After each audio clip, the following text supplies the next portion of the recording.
नमस्कार, news for nation देख रहे हैं आप। आपके साथ मैं हूं ऋचा शर्मा। एक तरफ जहां किसानों के हक को लेकर आरजेडी अपनी आवाज बुलंद करती दिख रही है और केंद्र सरकार पर प्रहार करती नजर आ रही है, लेकिन इन सब के बीच आरजेडी की तरफ से अब केंद्र की मोदी सरकार को देशद्रोही साबित कर दिया गया है और प्रमाण के साथ इस बात को बताया भी गया है।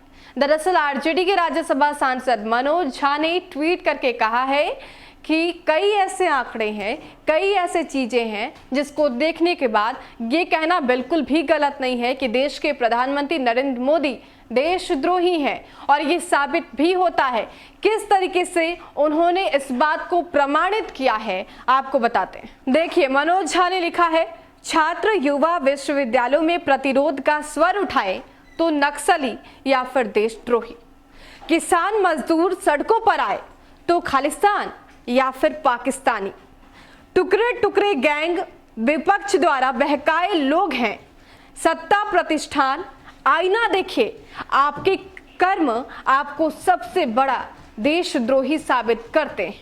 तो मनोज झा ने तीन मुद्दों को उठाया है। सबसे पहले कहा है कि अगर छात्र सड़क पर उतरते हैं, विश्वविद्यालय का विरोध करते हैं तो आप उन्हें देशद्रोही कह देते हैं।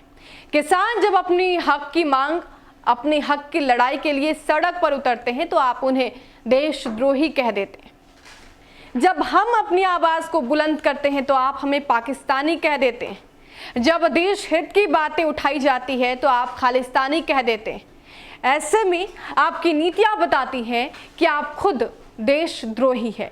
तो मनोज झा ने केंद्र की मोदी सरकार पर बड़ा प्रहार किया है और इसके साथ कहीं ना कहीं इशारों में कहा है कि जब तक किसानों के हक को लेकर सरकार कार्रवाई नहीं करेगी तब तक किसानों की मांग को लेकर आरजेडी सड़क पर उतरेगी, प्रदर्शन करती रहेगी। किसान नहीं झुकेंगे, सरकार झुकेगी।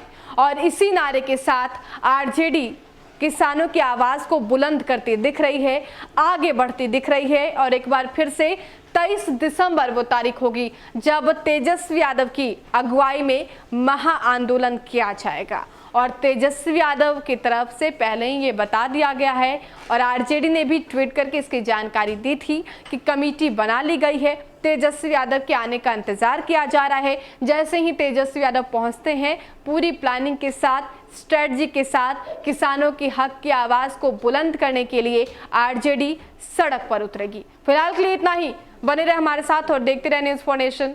नमस्कार।